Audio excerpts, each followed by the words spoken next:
Dear friends, in this video I shall teach you figure of speech part third personification मानवीकरण।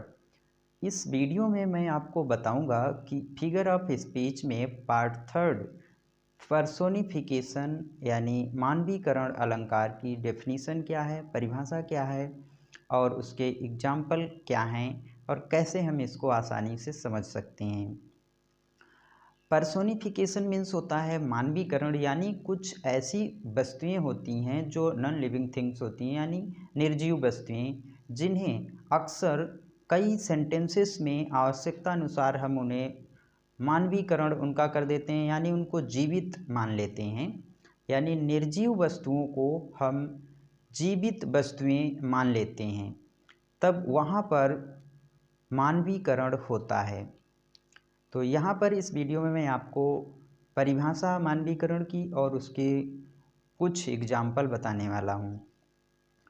तो यहाँ पर personification यानी मानवीकरण अलंकार क्या होता है, उसकी डेफिनीशन क्या होती है, ये 11th और 12th क्लास में पूछे जाते हैं और इसके अतिरिक्त जो कॉम्पिटिटिव एग्ज़ाम है उसमें भी पूछ दिए जाते हैं, जैसे यूपी टेट, सी टेट में।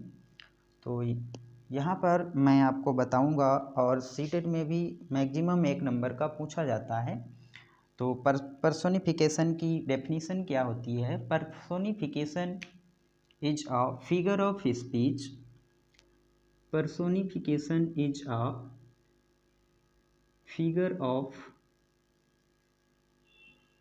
Figure of speech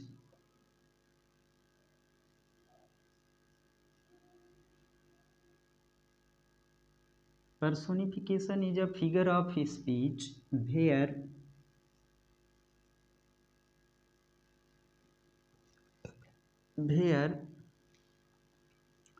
personification is a figure of speech where non-living या non-living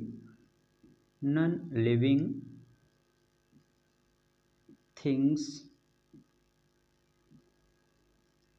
where non-living things are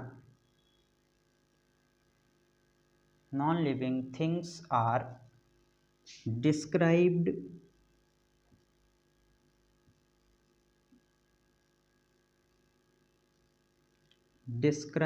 to seem like animals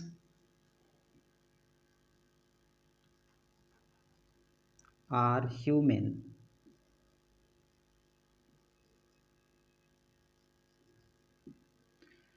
तो यहाँ पर क्या होता है, personification is a figure of speech, यानी पर्सोनिफिकेशन मानवीकरण अलंकार वहाँ पर होता है जहाँ पर नॉन लिविंग थिंग्स यानी निर्जीव वस्तुओं को वर्णित किया जाता है या उसका वर्णन किया जाता है to seem like animals are human, यानी ऐसा वहाँ पर इस तरह से वर्णन किया जाता है जैसे कि लगता है उसको एनिमल या ह्यूमन मान लिया गया हो। Example,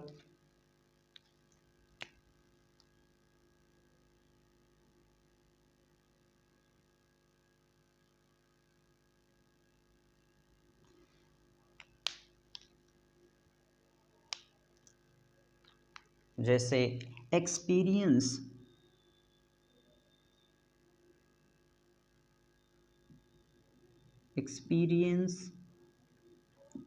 is the best teacher. Experience is the best teacher. तो यहाँ पर कहा गया है एक्सपीरियंस यानी अनुभव, इज द बेस्ट टीचर, जो अनुभव है वो सबसे अच्छा अध्यापक है। तो यहाँ पर अनुभव को सजीव मान लिया गया है कि अनुभव सबसे अच्छा अध्यापक है, जो कि यहाँ पर निर्जीव है। निर्जीव को सजीव मान लिया गया है, यानी एक्सपीरियंस मीन्स होता है अनुभव, जिसे, जो कि, अनुभव जो कि निर्जीव है और जिसे सजीव मान लिया गया है। और इसे क्या कहा गया है? इसे कहा गया है बेस्ट टीचर। ये सबसे अच्छा अध्यापक, इसे कहा गया है सबसे अच्छा अध्यापक। यानी एक निर्जीव को सजीव माना गया है। तो जहाँ पर भी निर्जीव वस्तुओं को सजीव मान लिया जाता है वहाँ पर मानवीकरण अलंकार होता है, यानी पर्सोनिफिकेशन होता है।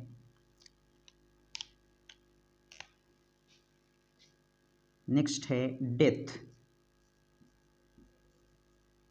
लेज हिज आईसी हैंड्स ऑन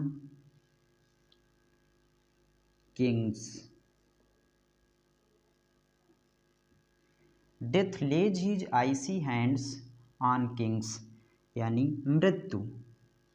यहाँ पर बात की जा रही है, यानी मृत्यु लेज रखती है, मृत्यु ये नॉन लिविंग है और इसके लिए कहा गया है कि ये मृत्यु लेज हिज आइसी हैंड्स अपने बर्फीले हाथ रखती है ऑन किंग्स राजाओं पर।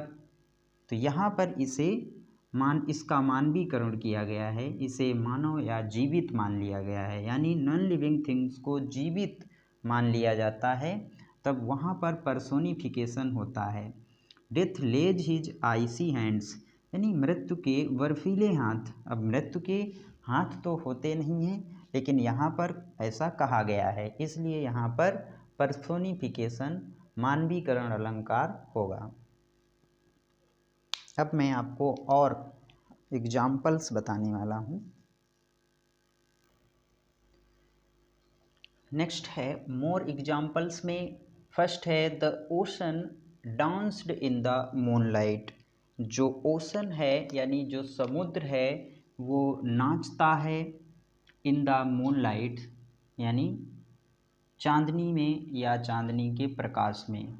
तो यहाँ पर ओशन को सजीव माना गया है, ओशन डांस्ड। अब ओशन जो है समुद्र, वो नाचता तो है नहीं, नाच सकता नहीं है क्योंकि वो निर्जीव है, तो यहाँ पर भी पर्सोनिफिकेशन होगा। सेकंड है the sun glared down at me from the sky. जो सन है वो मुझे देख रहा है नीचे की तरफ, टू मी मुझे देख रहा है, फ्रॉम द स्काई आसमान से।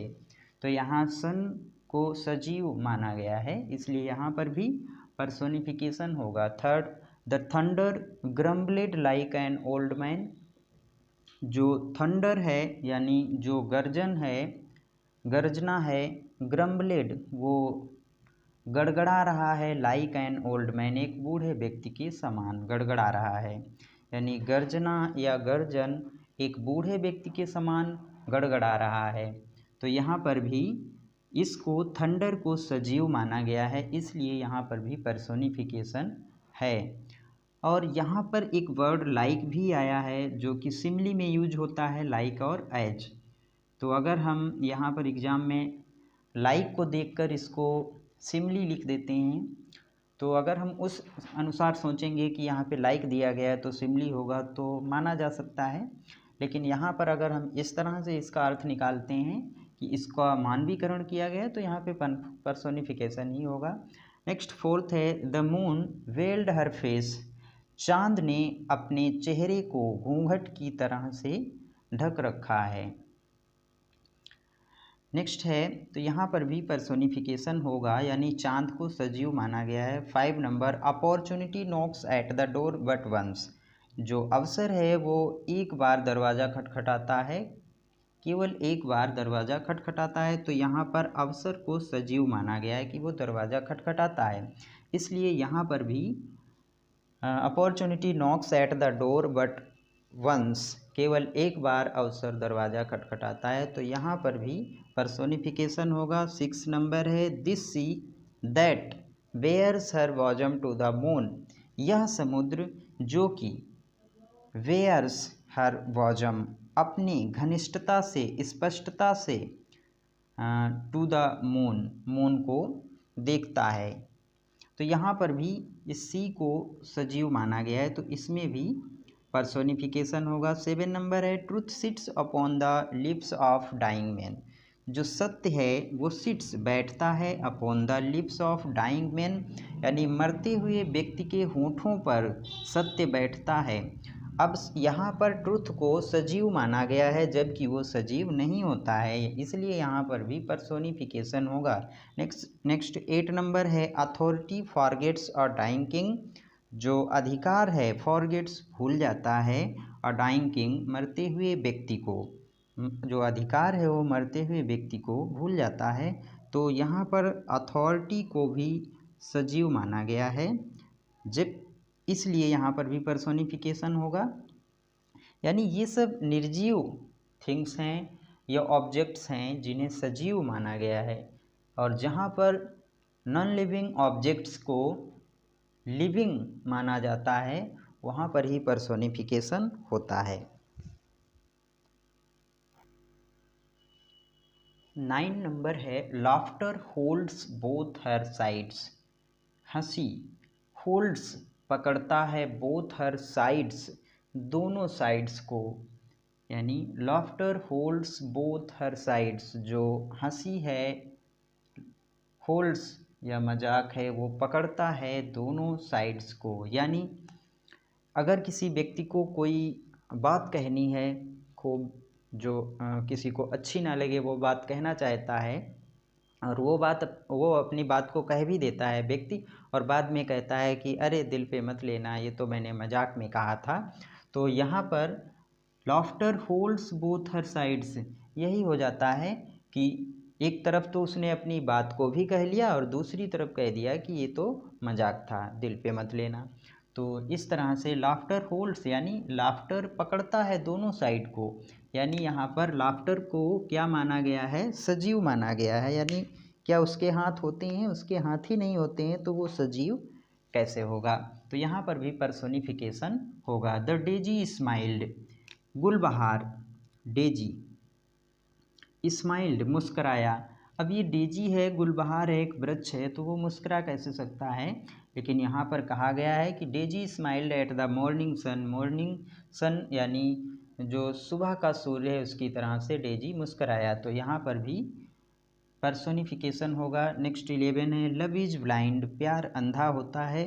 अब यहाँ पर इसे भी सजीव माना गया है लव को, तो लेकिन लव जो है वो निर्जीव है, इसलिए यहाँ पर भी पर्सोनिफिकेशन होगा। अ लाई हैज नो लेग्स, यानी झूठ के पैर नहीं होते हैं, तो यहाँ पर जो झूठ है उसे भी सजीव माना गया है, लिविंग माना गया है, इसलिए यहाँ पर भी पर्सोनिफिकेशन होगा। 13, the ship has weathered every rack, the ship जो जहाज है वो हर प्रकार के मौसम की प्रताड़ना या उसके कष्ट को सहता है।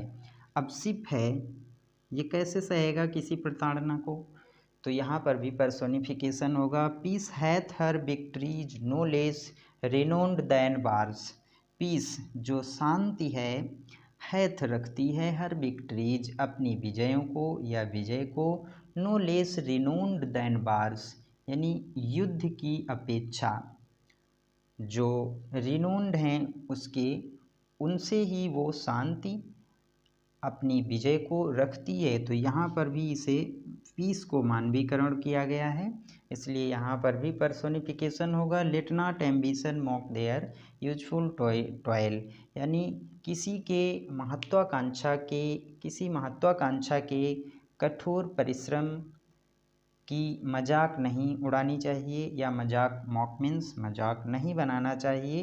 तो यहाँ पर एम्बिशन को मानवीकरण किया गया है, महत्वाकांक्षा को, इसलिए यहाँ पर भी पर्सोनिफिकेशन होगा। ये कुछ महत्वपूर्ण यूपी बोर्ड की परीक्षाओं में पूछे गए कुछ यहाँ पर एग्जाम्पल्स थे।